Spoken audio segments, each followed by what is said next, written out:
রং দে তু মোহে গেরুয়া, এই মুহূর্তে পশ্চিমবঙ্গের রাজনৈতিক মানচিত্রটা সেই গানটাই কিন্তু মনে করিয়ে দিচ্ছে। উত্তর থেকে দক্ষিণ, পূর্ব থেকে পশ্চিম, সর্বত্রই উঠছে গেরুয়া আবির।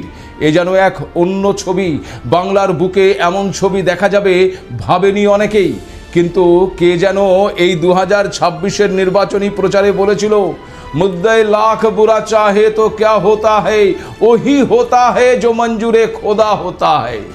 একেবারেই সঠিক, একেবারেই সঠিক। ভগবান যা চাইবে সেটাই তো হবে, আর সেটাই তো হয়েছে। কেউ যদি মনে করে থাকেন ভগবান কি চাইবেন সেটা তিনি বা তারা নির্ধারণ করে দেবেন, তা যে হয় না, বাংলার রায় কিন্তু সেটাই বলে দিল।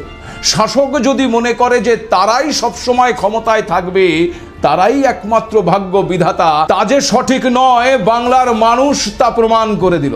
কারণ রাজ্যের শাসক দল তৃণমূল কংগ্রেস মানুষের মন বুঝতে পারেনি।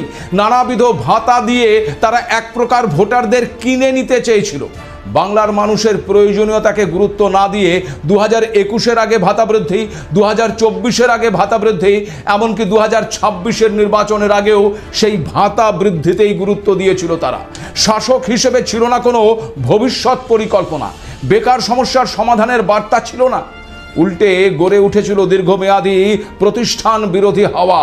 তৃণমূল কংগ্রেস টানা 3 বার ক্ষমতায় থাকার ফলে স্বাভাবিকভাবেই এক ধরনের ক্লান্তি এবং একটা বিরাট ক্ষোভ তৈরি হয়েছিল মানুষের মনে। বিশেষ করে চাকরি চুরি, পুরো নিয়োগ দুর্নীতি, রেশন দুর্নীতি এবং স্থানীয় স্তরে নেতাদের বিরুদ্ধে ওঠা দুর্নীতির ভুরি ভুরি অভিযোগগুলো সাধারণ মানুষের মনে নেতিবাচক প্রভাব ফেলেছে। বাংলার মানুষ কখনোই অত টাকা একসঙ্গে দেখেনি যা পার্থ চট্টোপাধ্যায়ের বান্ধবী অর্পিতার ফ্ল্যাট থেকে উদ্ধার হয়েছিল। একটা টোটাল সিস্টেম করাপ্টেড হতে পারে তা বাংলার মানুষের ধারণার বাইরে ছিল। মেধাকে গুরুত্ব না দিয়ে শুধুমাত্র টাকার বিনিময়ে এভাবে চাকরি বিক্রি করা যায় তা বাংলার মানুষ ভাবতেও পারেনি কখনো। 26,000 চাকরি বাতিল, মেধাবী যোগ্য চাকরি প্রার্থীরা বঞ্চনার শিকার। দিনের পর দিন রোদে জলে ভিজে চাকরি প্রার্থীদের লাগাতার আন্দোলন তৃণমূলকে একেবারে খাদের কিনারায় দাঁড় করিয়েছে। একের পর এক দুর্নীতি করেও মানুষকে শুধু ভাতা নির্ভর করে বাঁচিয়ে রেখে নিজেদের আখের গুছিয়ে গেছে তৃণমূল কংগ্রেসের নেতারা। বাংলার মানুষ তা দেখেছে আর সুযোগ এবং সময়ের অপেক্ষা করে গেছে।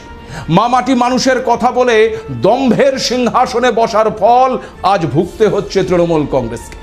15 বছর সরকারে থাকার পরেও 100-র গণ্ডি পার করতে রীতিমতো হিমশিম খাচ্ছে তৃণমূল কংগ্রেস। যারা বলেছিলেন 4 তারিখ দুপুর 12টার পর বুঝে নেবেন ডিজে বাজবে, আজ তারা কোথায়?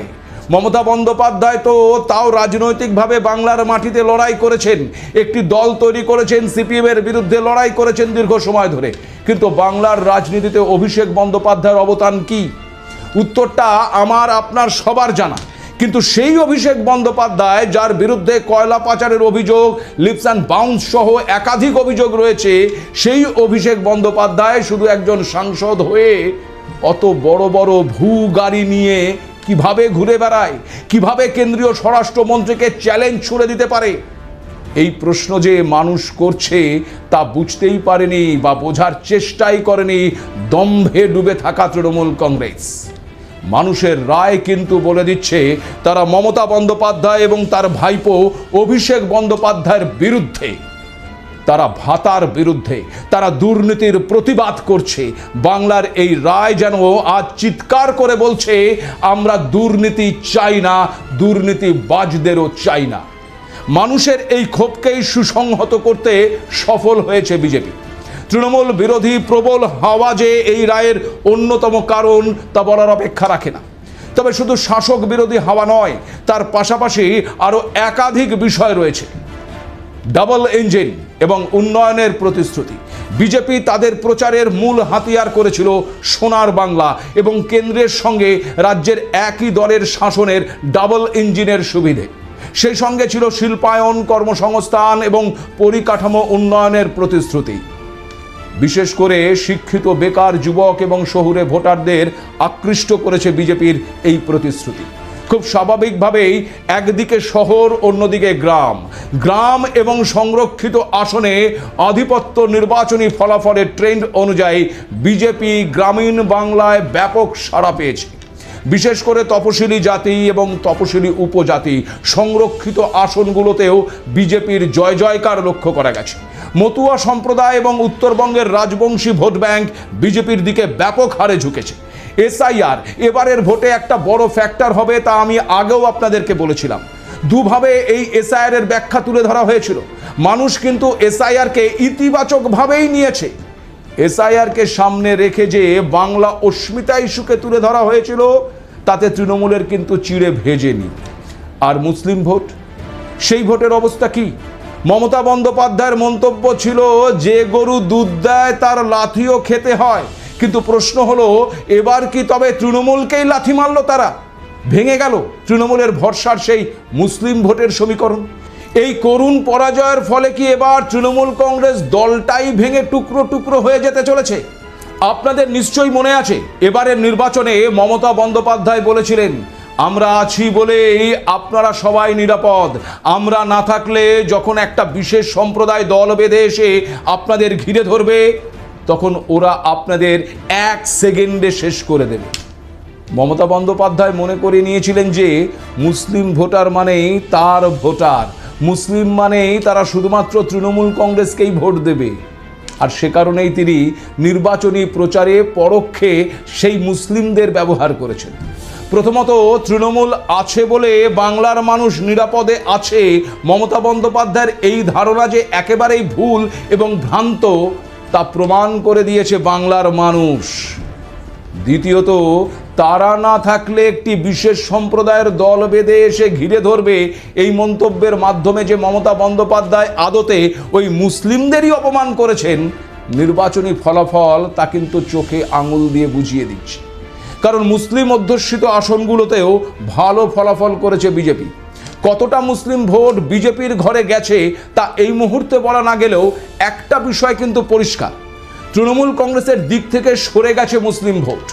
মূলত আইএসএফ, বাম, কংগ্রেস এবং হুমায়ুন কবিরের ওই আজুপের দিকে চলে গেছে অনেক সংখ্যালঘু ভোট।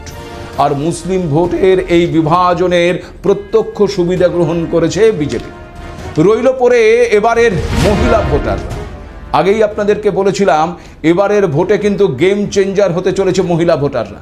কারণ এবার মহিলারা প্রচুর পরিমাণে ভোট প্রদান করেছেন। কিন্তু সেই মহিলা ভোটের একটা বড় অংশ যে আর ওই লক্ষ্মী ভাণ্ডারের ওপর ভরসা করেনি, বাংলার রায় কিন্তু সেদিকে ইঙ্গিত দিচ্ছে। বরং মহিলারা এবার তাদের ভোট দিয়েছেন সন্দেশখালী আরজিকর কাণ্ডের মতো নারী নির্যাতনের ঘটনার প্রতিবাদে। আরজিকরের নৃশংস ঘটনা বাংলা সহ গোটা দেশকে নাড়িয়ে দিয়েছিল।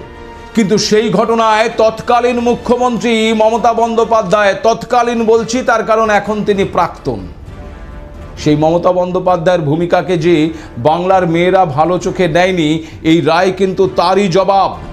টাকা দিয়ে পরিবারকে হাতে করার চেষ্টা, মৃতদেহ তড়িঘড়ি পুড়িয়ে দেওয়ার চেষ্টা, এমনকি তদন্তের নামে প্রহসন এবং প্রমাণ লোপাটের চেষ্টার অভিযোগ যে আসলে বাংলার মহিলাদের নাড়িয়ে দিয়েছে, এই রায় কিন্তু তারই বিরুদ্ধে গেছে। বাংলার মেয়ের বিরুদ্ধেই এবার বাংলার মহিলারা একযোগে রায় দিয়েছে। এমন বাংলার মেয়ে যে তারা চায় না, তা বুঝিয়ে দিয়েছে একেবারে ভোটের মাধ্যমে। তাই তো এবার ভোটের আগে চুপচাপ ছিলেন বাংলার বেশিরভাগ ভোটার। আপনাদের বলেছিলাম যে এবার বাংলায় সাইলেন্ট ভোটারের সংখ্যা বেশি। এই সাইলেন্ট ভোটাররা কিন্তু চুপচাপ ভোট দিয়েছেন একেবারে তৃণমূলের বিরুদ্ধেই। আরও একটি বিষয় এবারের নির্বাচনে ফলাফল থেকে স্পষ্ট, আর সেটা হলো হিন্দুত্ববাদী মেরুকরণ। একদিকে মমতা বন্দ্যোপাধ্যায়ের তোষণ নীতি, মুসলিমদের কখনো দুধ দেওয়া গরুর সঙ্গে তুলনা, আবার কখনো বিশেষ সম্প্রদায়ের দল বেঁধে ঘিরে ধরার বার্তা হিন্দুদের মনে কিন্তু বিরূপ প্রতিক্রিয়ায় তৈরি করেছে। তেমন আবার ওয়াকফ বিলের বিরোধিতায় মুর্শিদাবাদের ঘটনা হিন্দুদের মনে আতঙ্ক তৈরি করেছে। এই অবস্থায় হিন্দুত্ববাদী আবেগ এবং সনাতন সংস্কৃতির সুরক্ষার বার্তা রাজ্যের এক বৃহৎ অংশের ভোটারদের মধ্যে জাতীয়তাবাদী চেতনার জন্ম দিয়েছে, যা মূলত বিজেপির দিকেই গেছে। সেদিক থেকে বলা যেতেই পারে যে এবারের বাংলার ভোট অনেকটা মেরুকরণের ভোট হিসেবেই পরিলক্ষিত হয়েছে। হিন্দুদের অস্তিত্ব রক্ষার লক্ষ্যেই মানুষ কিন্তু তার ভোট প্রদান করেছে। আপনাদের নিশ্চয়ই মনে আছে, প্রধানমন্ত্রী নরেন্দ্র মোদী এই নির্বাচনী প্রচারে এসে বারংবার একটি কথা বলেছেন যে বাংলার ডেমোগ্রাফি বদলে যাচ্ছে, বাংলার ডেমোগ্রাফি বদলে যাচ্ছে। শুধু প্রধানমন্ত্রী নন, কেন্দ্রীয় স্বরাষ্ট্রমন্ত্রী অমিত শাহ একই আশঙ্কা প্রকাশ করেছেন। বাংলার যে জনসংখ্যা, তার যে বিন্যাস, জাতিগত বিন্যাস, সেই বিন্যাস বদলে যাচ্ছে। বিশেষ করে সীমান্তবর্তী এলাকাগুলো আশঙ্কায় কাটছে, সেখানকার বিশেষ করে হিন্দু যারা রয়েছেন তারা। আর ঠিক সেই জায়গায় দাঁড়িয়ে এক অন্য আশঙ্কা কিন্তু ঘিরে ধরছিল বাংলাকে। এমনটা হবে না তো আগামী দিনে যে বাংলার কিছু অংশ বাংলাদেশের সঙ্গে মিশে যাবে? এমন আশঙ্কা প্রকাশও কিন্তু কেউ কেউ করছিলেন।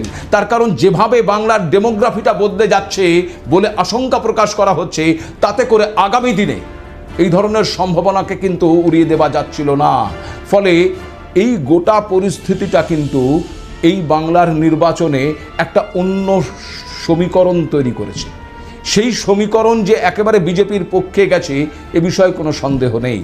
ফলে বিজেপির এই জয়কে কেবলমাত্র একটি রাজনৈতিক দলের পরিবর্তন হিসেবে দেখলে কিন্তু ভুল হবে। এটি মূলত তৃণমূলের স্থানীয় শাসনের বিরুদ্ধে মানুষের পুঞ্জীবিত ক্ষোভের রায় এবং পরিবর্তনের আকাঙ্ক্ষার প্রতিফলন।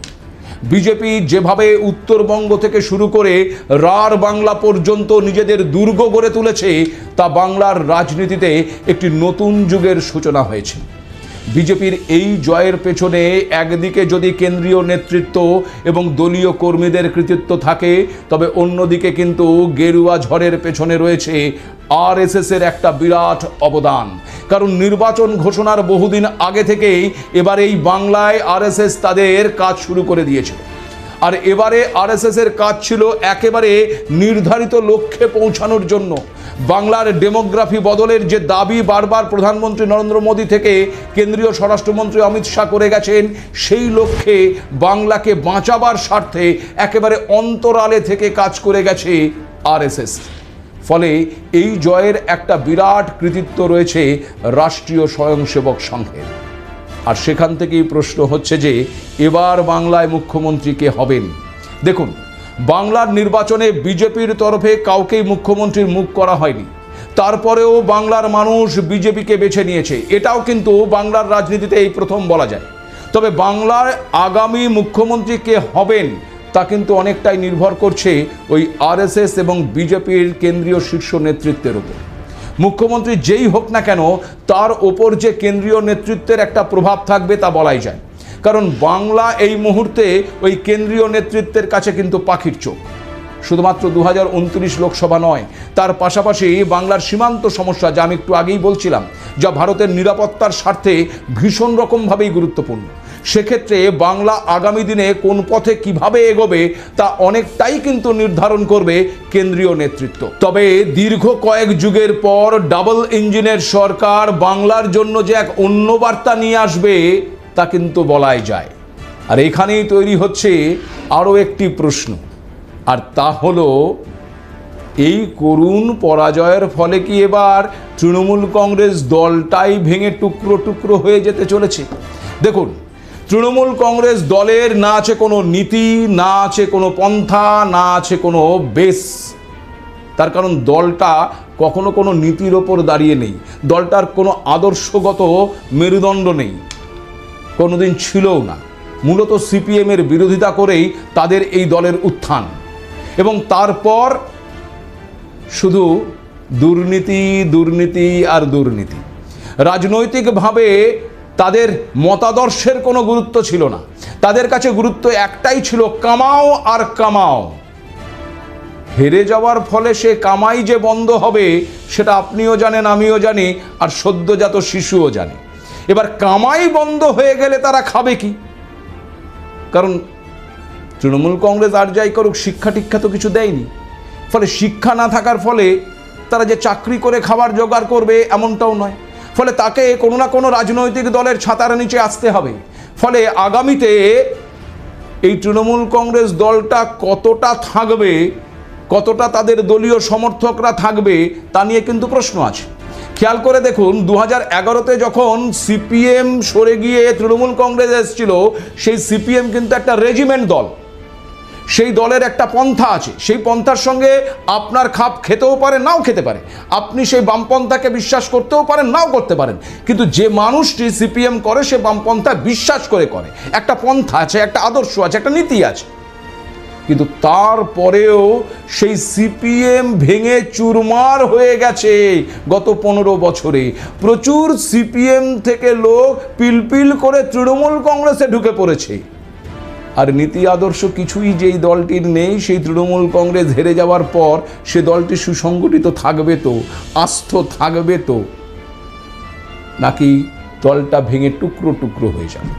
কিন্তু প্রশ্ন হচ্ছে, যদি দলটা ভেঙে টুকরো টুকরো হয়েও যায়, তাহলে সেই দল থেকে লোক বেরিয়ে যাবে কোথায়? বিজেপিতে। এখানে কিন্তু একটা বড় প্রশ্ন থাকছে যে তারা কি বিজেপিতে এন্ট্রি পাবে? এন্ট্রি পেলে তাদের অবস্থানই বা কি হবে? যদিও এগুলো অনেক সময়ের আগেই আমি আপনাদের সামনে তুলে ধরছি, গোটা বিষয়টা নিয়ে আলোচনার এখনো আরও অনেক কিছু আছে। আদৌ এই পরিস্থিতি তৈরি হচ্ছে কিনা সেদিকে আমাদের নজর থাকবে। এই মুহূর্তে যেটা নজর বা এই মুহূর্তে যেটা সবচেয়ে গুরুত্বপূর্ণ, তা হলো এবারের বাংলার নির্বাচন অত্যন্ত সুষ্ঠু, অবাধ, শান্তিপূর্ণভাবে হয়েছে। বাংলার রাজনীতিতে এমন নির্বাচন এই প্রথম যেখানে কোনো খুন নেই, কোনো রক্ত ঝরেনি সেভাবে।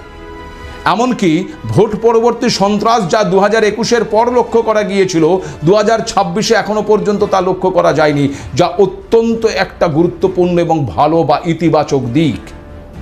আমরা চাইব রাজ্যে যে মানুষ পরিবর্তন করেছে, সেই পরিবর্তনের ধারা এক নতুন আবহে আবর্তিত হোক। সত্যি বাংলায় শুধু পদ্ম ফুটুক এমনটা নয়, পদ্মের সঙ্গে সঙ্গে বাংলায় সত্যি রাম রাজত্ব গড়ে উঠুক, উন্নয়ন হোক, পরিকাঠামোর উন্নয়ন হোক, শিল্প কারখানার উন্নয়ন হোক, সীমান্তে নজরদারি বাড়ুক, নিরাপত্তা সুনিশ্চিত হোক মহিলাদের। আর ঠিক পাশাপাশি বাংলা সোনার বাংলা হয়ে উঠুক, এই প্রত্যাশা নিয়ে আজকে শেষ করব। নমস্কার।